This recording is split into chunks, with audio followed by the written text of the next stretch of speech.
So how do you decide what a game's genre is? Is it about the gameplay, the vibe?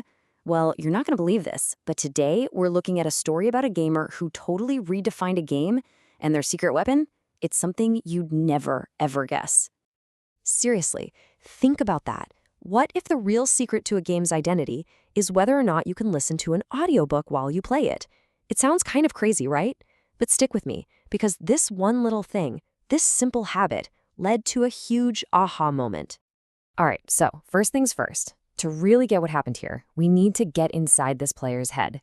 See, before all this went down, they had a super clear, personal definition of what makes a game a Souls-like. And for them, it was pretty straightforward. A Souls-like boiled down to just two things: crazy, intricate maps and really, really tough bosses. That's it. If a game had those two things, boom, it was a Souls-like. Okay, but let's break that down a little. Intricate maps didn't just mean big open worlds. No, we're talking about twisting, turning paths full of traps and those super tough, elite enemies that just ruin your day. And for the bosses, well, they had to be hard, of course. But get this, our gamer was pretty realistic. They felt that as long as, say, a third of the bosses were truly awesome, memorable fights, then the game was good to go. And you can see this logic in action, right? Take a game like Neo 2. Yep, complex maps, tough bosses, it's a textbook Souls-like by this definition. But then you look at something like Black Myth Wukong. From what we've seen, the maps are kind of linear, right? So under this system, it's not a Souls-like. It's an action game. Simple, clean, makes sense. Okay, so now that we have the rules of the road, our player dives into a game that pretty much everyone agrees is a Souls-like, the one and only Hollow Knight. And for a while, everything lined up just perfectly. You know, after sinking about 10 hours into Hollow Nest, the verdict was in. Intricate map? Check. Challenging bosses? Double check. For our gamer, it was an open and shut case. Hollow Knight was a Souls-like. End of story. Or so they thought. And this right here is where everything gets turned upside down. Our player is trying out the demo for the sequel, Silksong, and they run smack into one particular boss fight that just, well, it breaks the whole system. Yeah, this guy, the Skull Ant, Skargard. This is the boss that changed everything. It wasn't just another hard fight. It felt different. Like on a molecular level, it was playing by a completely different set of rules than any Souls-like boss they'd ever fought. Just look at that number, 3. That's it. 3 hits from this thing, and Hornet was toast. 3 mistakes, and you were back at the start. The margin for error was basically 0. It demanded a kind of perfection that was just brutal. And this is where the big realization starts to click. Think about a normal Souls-like boss. They have a ton of moves, and your job is to patiently watch, learn the patterns, and find your opening. Skargard? It only had 2 moves. But here's the thing. It wasn't about learning them. It was about having the lightning-fast reflexes to deal with them. It wasn't a test of your brain, but of your twitch reflexes.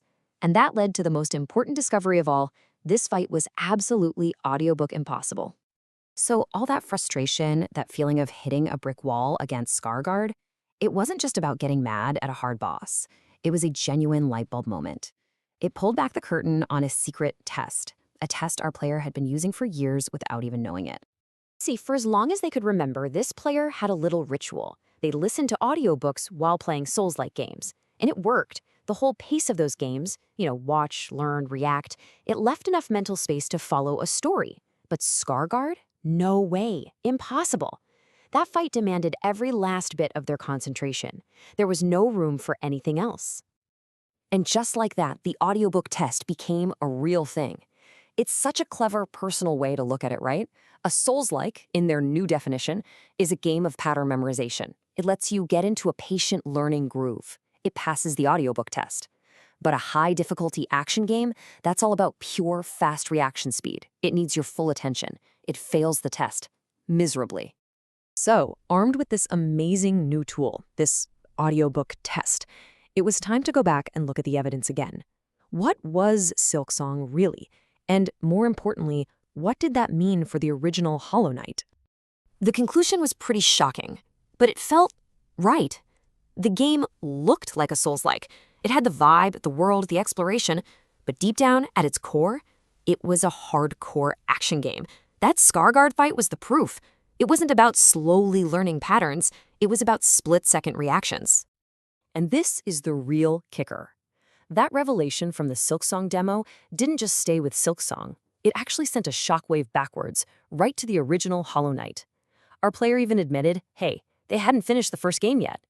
But they had this new theory, this prediction. As they got deeper into Hollow Knight and faced the later, tougher bosses, the same thing would happen. It would fail the audiobook test. The game's Souls-like trappings might just be a disguise for what it truly is, a blisteringly fast, high-difficulty action game. I just love this story. It's all about finding this deep, personal truth about a game, and it all started with a simple habit. It really makes you think, you know? We all have these weird little rituals and tests we use to connect with the things we love. So I gotta ask, what's your audiobook test? What's that one little thing you do that helps you define what a game or a movie or a book really is to you?